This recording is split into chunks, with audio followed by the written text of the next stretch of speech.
Обстрілювали за наказом цілеспрямовано. У СБУ продемонстрували перехоплену аудіорозмову російських військових, що брали участь в захопленні наших суден.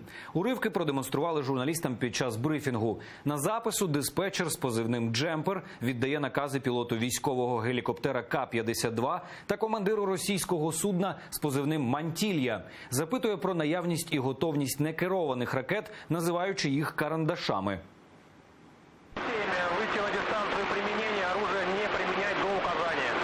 9:47 в указанных координатах наблюдаю 3 судна.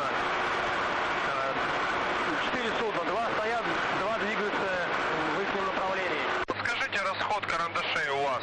У 47-го не было, у 49-го 2. Ці перемовини не залишають жодного сумніву, що російське військове керівництво свідомо віддавало наказ на застосування зброї проти українських кораблів.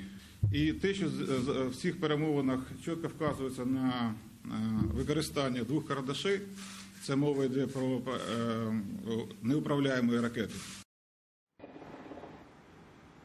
Також в СБУ повідомили, що в операції по захопленню українських суден брали колишні співробітники СБУ, що нині співпрацюють з ФСБ Росії. СБУ вже встановила причетних осіб до нападу на наших моряків. 8 прикордонникам ФСБ Росії вже оголошено про підозру.